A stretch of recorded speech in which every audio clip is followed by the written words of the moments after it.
okay? When you get into more senior roles, it's kind of expected that you do them. But what they do is they make you stand out when you might not have the experience that you might not have all of the experiences that they're asking for, right?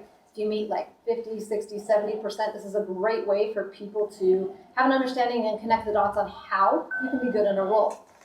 So I'm going to take a second to introduce you to my brother-in-law. Yep, I'll own this. This is my brother-in-law, Kevin. Thanks. Love him to death.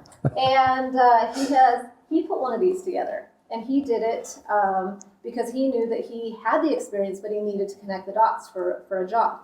And his manager, Amanda, is here to talk about her experience on what it's like when you come to an interview extremely prepared with something like this. So with that, Kevin, I'm going to turn it over to you. Yeah, thank you. So first of all, I was prepared, but I don't know if anybody noticed. I have a mistake up there. I still got the job. So I jumped industries. I went from automotive into telecom, so a complete different industry, and pretty big change. So one thing I did to make sure that I stood out was I was prepared with a presentation, and so let me get started. I got a couple here to change. Maybe I'll stick with one. We'll see. There we go. All right, so got my agenda. First, I'll kind of talk about a little bit about me, my accomplishments, and then my 2022 plan. However, this is an older, this is what I started with, so this is going to be very outdated, but the general outline is still there and valid. So just kind of keep that in mind as we go forward. So I wanted to start with about me. I want to put a human to the face. I'm not just a salesperson, not just a store manager, not just a person who robot, 8 hours a day, 10 hours a day. So I put some very personal stuff. There's my family, got my kids. Knowing Rita, you probably already know about my kids. She probably talks about them all the time. So I got Finley and Jet, my daughter and son, and my wife, Kylie. Got some personal places I really like. Disneyland. This is a beach out of Washington Forks. Well before Twilight was a big thing. That was my first trip to New York. My wife surprised me over Christmas with that trip, and then that was an awesome time in South Padre Island. My daughter and I went horseback riding. And of course, got to put my truck in there. Had some money suck, so that was important to me to put in there because as a sales professional, I like to travel, obviously, so we travel a lot, and I have a hobby, and so I have a lot of reasons to work hard, and I think it was really important to show that. Before you go on, yes. Why the Disney picture is your first picture? Good question. So I actually didn't know this ahead of time, but I was trying to be well-rounded in some areas. But it turns out that my manager, Amanda, her very favorite place is Disney World.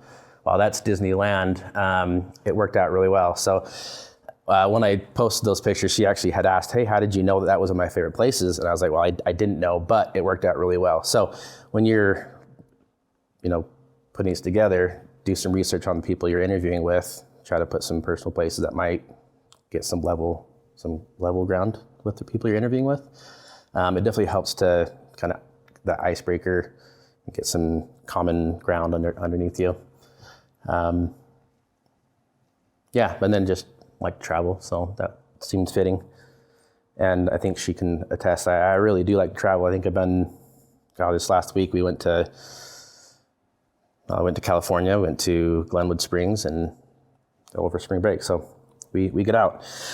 Let's talk about some of the accomplishments. So the accomplishments was next. That was important to kind of talk about myself, what I've done with my previous jobs. One, to show that I do work hard, and I got some proof to back me. And then to show that, that kind of mentality is going to be going forward. It also helps put some concrete evidence that I stick with the job for a long time, so I'm not like kind of hopping around in different areas. So it also helps explain why I'm moving jobs too, where it doesn't show that pattern of hopping around. So where you guys are kind of starting and entering into that professional field, or the professional careers, you want to try to find something that is you put your heart into that can show dedication into those areas to show that you want to move forward and that you have dedication to put time and effort into those areas. And then talked about some of my traits and just skills. Ability to work under pressure, team player, build relationships really well. Kind of elaborate on that when I'm in the interview. I like to talk a little bit more about it. Working under pressure, generate some stories about how I would work under pressure. Working as a team player when normally I wouldn't. So I was a store manager before I went to AT&T.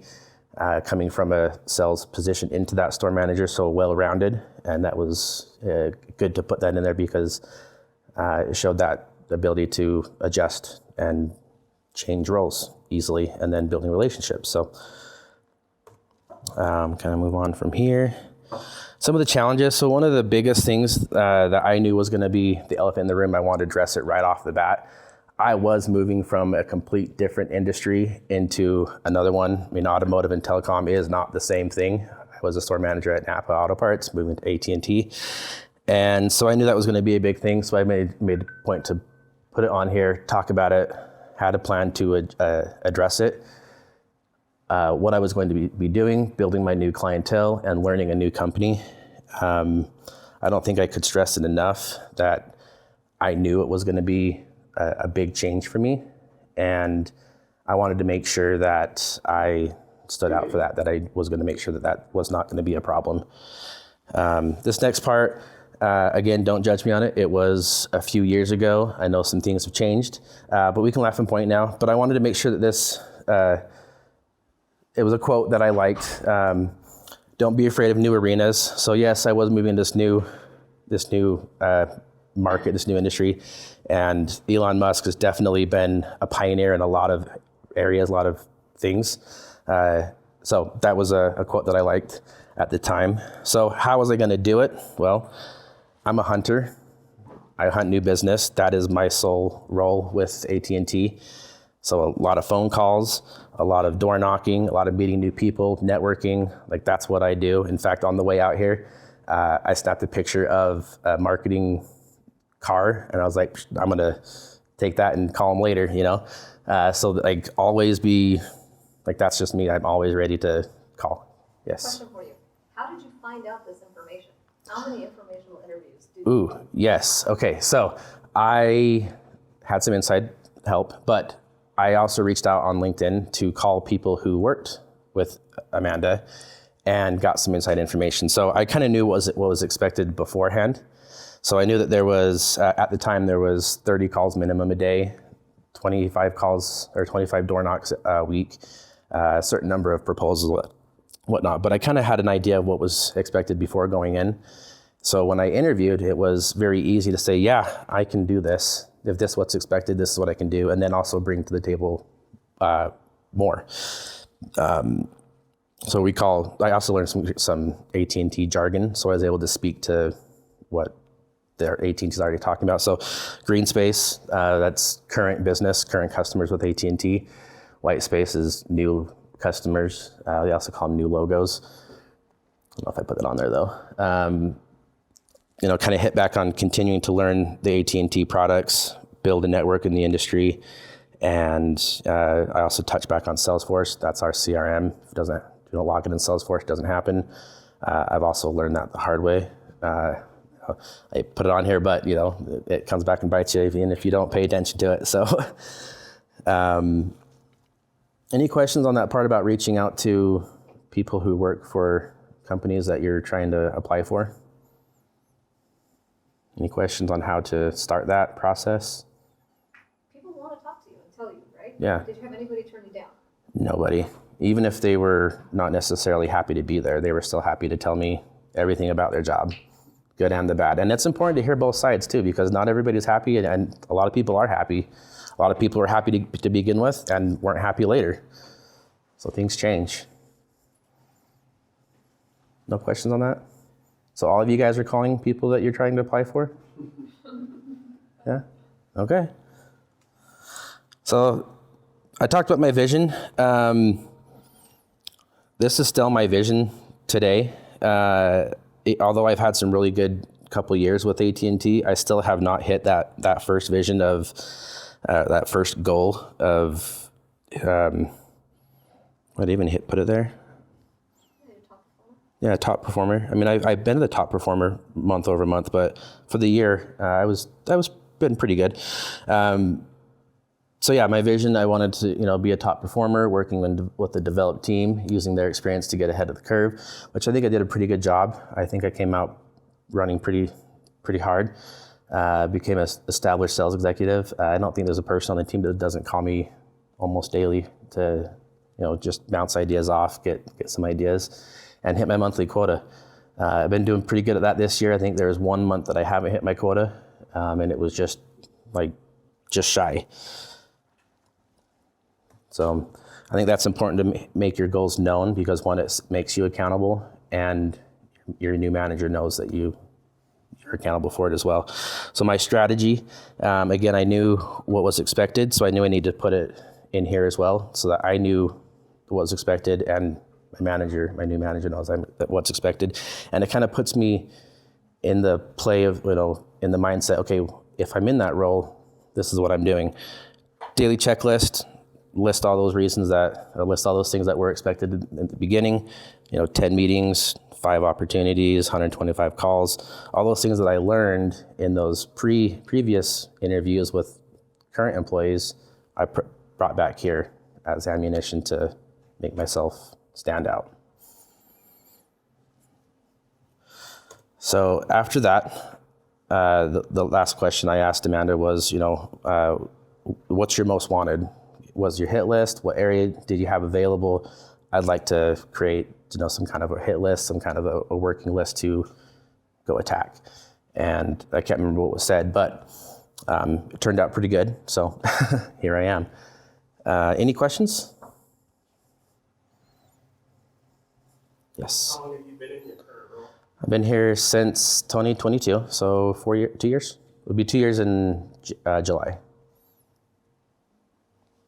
So a lot of people have this mindset of, if you start in one industry, you've got to stay in that industry, otherwise you're starting from square one. So how did you get out of that mindset and have the audacity, the gall, to cross industries? It was tough. I thought I was going to be a lifer at Napa.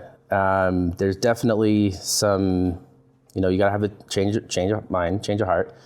And I was ready. I think that was the biggest thing. I was ready to move. But I was confident too. I was given the tools needed to. I saw a way to progress, and it was, it definitely wasn't easy, but I saw a way to move forward, and I enjoyed the pathway too. I enjoyed that journey. It was fun. It was actually fun to move forward. Yeah.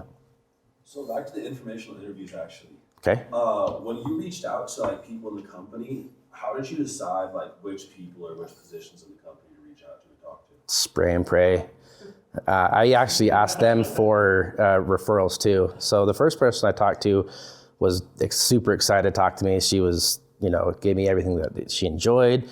Person I talked to, I think I probably got the most information from her. And then she's like, okay, now who else do you want to talk to? I was like, oh, great, perfect. So I got some other people. And it just kind of waterfalled from there. And once I felt like I had enough information to go off of, it just kind of put itself together. It was easy. It's not hard once you have all the information. It's kind of like that tunnel vision, but if your tunnel vision is not in the right place and you're pointing at the wall, you don't know where to go. So once you start getting that bigger picture, that fog kind of moves away. It's easy to direct where you need to go. You have that map. It just kind of guides you. So. Yeah, I think, did you have a question? Oh yeah. Were all of your informational interviews a call or a video call of some kind, or were some of them sometimes just a small chit chat back and forth? You could grab coffee. Yeah, it was all phone calls for me, okay. But definitely grab coffee, lunch, cookies, donuts, whatever. It doesn't need to be on the call. You could do virtual if they're further away. There's a lot of remote jobs that you definitely do a Zoom call. Be appropriate. I have a question about your slides. were you just applying for one job, or had you like created the slides? Obviously, this is custom for this position, but did you like apply other places and also make other slides, or how did that turn out? So I had applied for other positions. However, I only created this for one job, and it was 100% success rate. So, I mean, I had applied for the places. I never got any like interview opportunities, but going this route, doing the information interviews, I reached out to Amanda ahead of time to apply. I requested to apply, got the job requisition ID and applied for it before it was almost even available. So I didn't have to go through a lot of the HR stuff. Oh, we like your resume, apply to this position, come back for interview 1, 2, 3, 4. It was one interview and done, and then a couple of callbacks. So it was, I think it was a lot quicker. I don't know if things have changed since then, if there's a different, process or, policy, but I feel like it was a lot quicker to go on that route. I'd be curious, and this is maybe more of a question for you, Amanda. Besides myself and Mary, who else said you should interview him? Gosh, that was a long time ago. You have more than 2 of us, I'm sure. Yeah, definitely. I can't remember, but whenever I hear a name a couple times, especially if I'm interviewing, because everybody knows you're interviewing, right? So if I continuously hear a name, I'm like, okay, all right, I should check this out. So it definitely helps to have that warm introduction from a team. Anything else? Yeah. So, did you send your slides in ahead of time, or did you just let them know hey, I do have a slideshow when you were interviewing? How did you incorporate the slides into your interview? About 30 minutes before the meeting, I did email it to her. And so when I jumped on the Zoom call, she hopped on, said hello, and she's like, okay, well, looks like you have something to talk about. Go ahead and start. So I just kind of took it from there, which also allowed me to run the interview. I didn't get a lot of the questions that, the uncomfortable questions. Tell me a time when you did this. Tell me about this time. Tell me about this, which really made it a lot more comfortable because I didn't have to think on the spot. I kind of just went through everything, addressed everything that I knew was going to come up anyways, because she'd already seen my resume that I had sent her. So she knew I had no telecom experience at all, yet all of her team were talking about me. So, questions were coming up. Well, why, what's the big deal? So the fact that I was able to kind of run that interview, not get the questions that were, uncomfortable ones, made it very, very easy to progress through, and not, it was just easy. So yeah, I did send it about a half hour before. What else? That gives us enough time to hear from Amanda what it's like. All right. Great. Well, this will get you to my link tree, which also goes to LinkedIn. Trying to get to 500. I like I'm it. at 366. I think I need that little guy. Yes, you do. Not for the room, because I can talk loud. All right. Is this good? Yes. Sweet. Tilt it. Chill. Smidge up. There you go. Don't know if I. Okay. No, that's good. Okay, great. Awesome. All right. So before I kind of get chatting about my side of it, any questions before we get going? All right. So you guys saw the presentation. There was a question about, hey, did you kind of do it just specifically for this job, or did you have something a little bit more broad? And obviously, as you walk through this, there were metrics, right? There were KPIs that somebody at AT&T cares about. Also me, right? So it's important to understand the audience of where you're going to, right? If you get an invite for an Outlook or all the different other things that people invite people to, look and see who the person is, right? Go on their LinkedIn, understand where they're at. I know you guys all know this, but that's gonna give you an indication on how serious this interview is, right? And as you get to the hiring manager, that's when you want to really hone in on the job specifically. As a hiring manager, there's 2 questions always in my mind is, can they do the job? Can they do it well? That's one part question. And then second is, how are they going to mesh with my team? And that really is an important, I know sales, all of you might not want to be in sales. I didn't think I was going to be in sales for my career, that's for sure. But AT&T has been a great place where I've been able to make a career. So sales kind of has that like, I don't know if I want to be in sales for forever, but there's a lot that goes on with that. So that type of environment, it requires somebody to be able to be a team player. And if you know your weakness, whatever you're in, right? Whether it's the fact that you don't have a lot of job experience, whether it's the fact that you're not quite sure this is the role or the right role, if you feel 100% ready for the job you're about to take, you're probably taking the wrong job. You're not challenging yourself enough. So I want you guys not to think that I might not be ready for this role. That's okay, right? Just know where your skills and your strengths are. And if you have a weakness, it's okay to talk to the hiring manager about it because you're going to already have thought of how you can overcome it. For example, Kevin said it's a new industry, right? Obviously, that was the number one thing on my mind. How is he going to be able to transition from something completely different into a world where it has we love our acronyms, we love our jargon, we love all that stuff. How is he going to be able to transition smoothly? And he was able to show that in that presentation. So there were a lot of questions that I had going into it that he was able to answer just based off of his presentation. One thing I do want to caution everybody when you're in one of these types of presentations, be careful not to use your current industry jargon.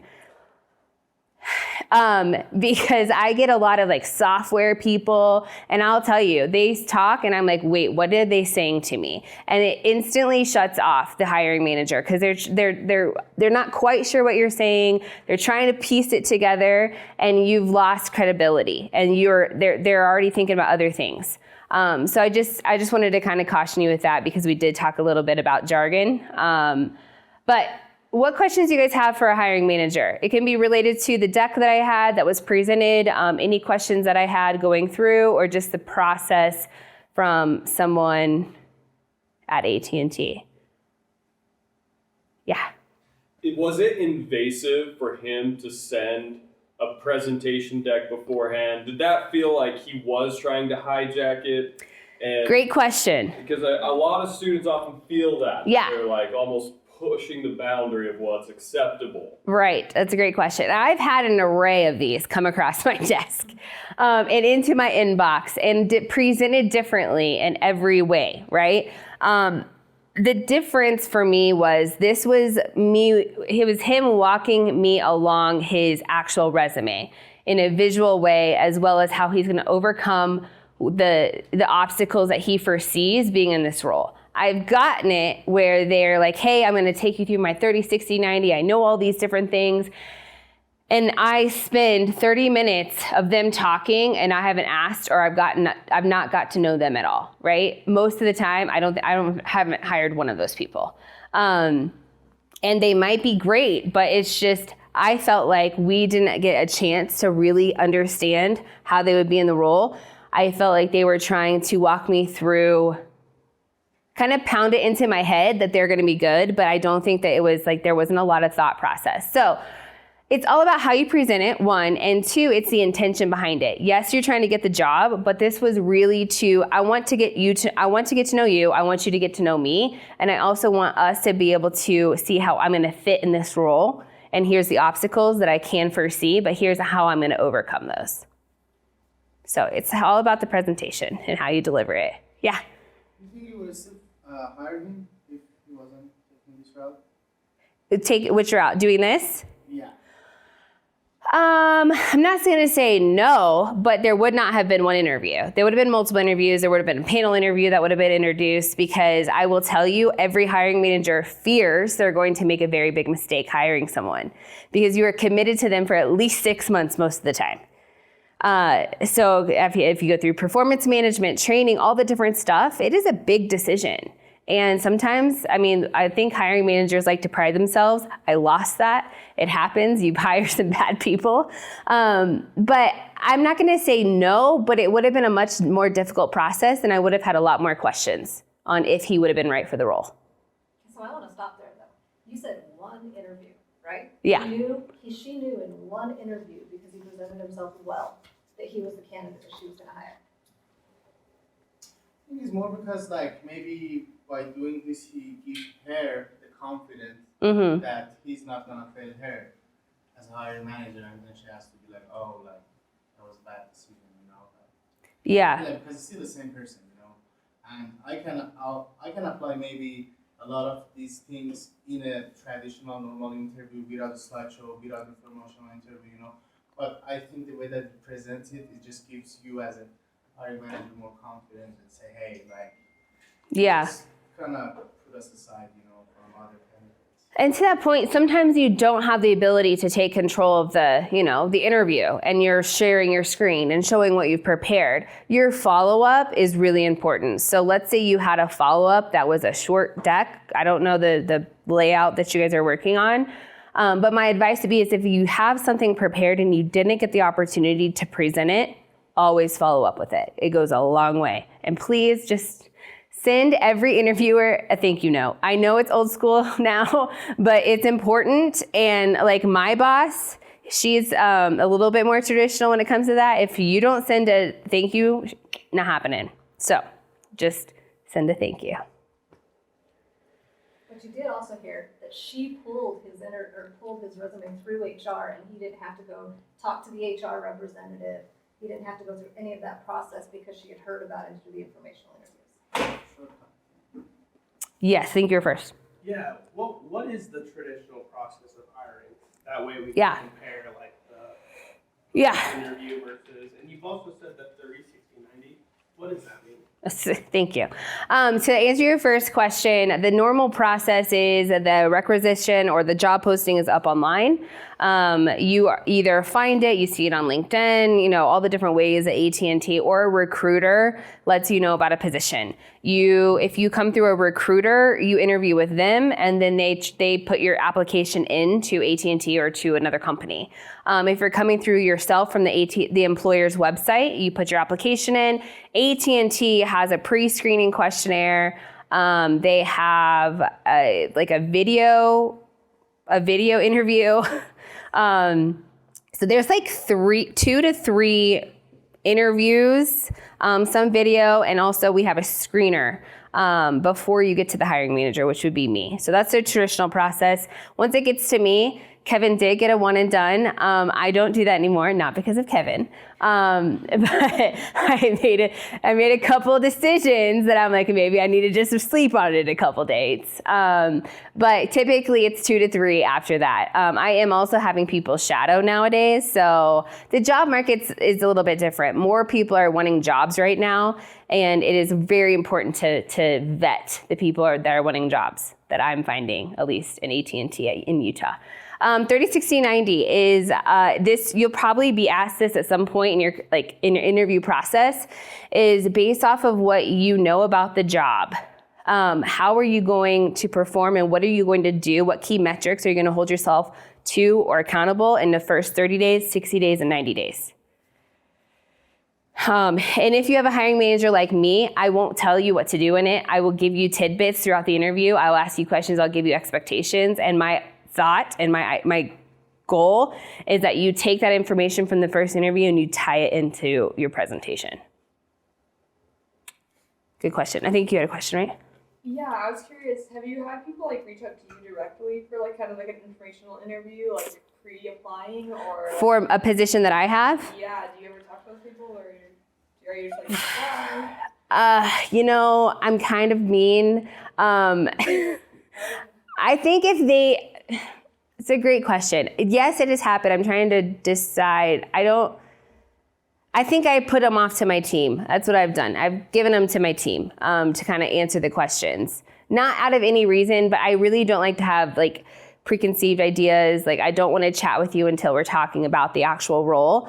So I think I've probably given them to Kevin is really what I've done. To talk to. No, but I let them free range to my team, and I tell the people, ask the good, ask the bad, right? Because you want to know what's going to happen, what the rules expected, leadership, everybody is different. But good question. What else? Yeah.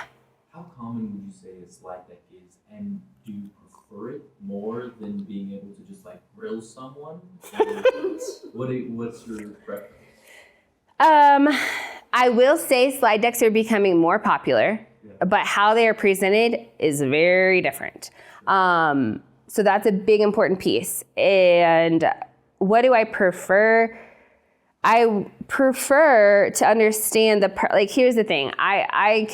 Kevin can tell you this. I can ask a million questions. That's how I identify things. I ask why like 10 times to get to the root cause. So I like to question, but I also don't like, I would just want to get to know the person, right? Because my goal is to understand is, can they do this job? Everybody can do a job, but do they want to do it, and can they do it well? And me drilling questions is just, it's reactionary. So you might get to see how they're going to respond to pressure, how they're going to respond in tough situations, but I don't think that it really gives you a picture of who they are. So I would say I prefer a deck, and then let's ask questions after. Cool. Yeah. How long would you say is just a good amount of time and you shouldn't go over with this like that? I think it kind of depends on the job. So the job for this, it's a pretty high level management for AT&T. So we typically do 45 minutes to an hour. I would not say going over 30 minutes on your presentation unless you are having a lot of communication, which I prefer. I don't like to be presented a deck and you drain all of the slides and I don't even get to talk. I'm a talker, so I don't like that, but sometimes I say that, but I've also held my questions to the end. But it's important that you ask any questions, right? And if they want to dive into anything. So I would say 30 minutes, but if you're not all the way to the hiring manager, maybe you're a couple steps before that, I would say 15 at the most, unless you have any other ideas. That's great. Cool. Yeah, absolutely. Okay, we have a few minutes left. Cool. AT&T has a college hire program. Oh, yes. Pitch this? Oh gosh, I didn't get all my details on the college program, but we do have a college program. Basically, there's not a ton of markets that this is available to, but it is available to you guys. The first 3 months, you're in Texas. You get a housing allowance. I don't know all the details, but basically you are, I'll call it a boot camp. It's not the right words, but you get taught how to be a sales executive at AT&T. Right out of college. You're actually hunting in your territory that you're going to be selling in Utah. And you can do it not just in Utah. Let's say you're like, hey, I'm not going to live in Utah after I graduate. You can go part of this program, and you can also be placed in another state if you would like. But it's a great opportunity. You get a salary, you get a housing allowance, you're surrounded by people in your same type of position, high achieving college graduates who want to go into a sales executive professional role. And this is like, it pushes you to know what you need to be successful, and it does it quickly. And it's a great opportunity you're guaranteed a job with AT&T. If you do get placed in Utah, myself as well as some of the college, we call it B2B program. I don't know what the actual word is, but the program participants and the leaders of that program, as well as the hiring managers, interview, make the decisions, and then you are off to the races. And people who go through that program, they go up in management relatively quickly. Yeah. So Yeah. I think you actually live in the dorms, and there's a food allowance. They don't do the dorms anymore. They don't. They give you a housing allowance, but it's at our headquarters. I don't know if y'all have been to AT&T headquarters or Dallas. I'm not the kind of I've been with AT&T for 13 years, so a while. I don't drink the blue Kool-Aid of AT&T necessarily, but if I walk into the headquarters, I'm like, oh, okay, this is pretty freaking cool.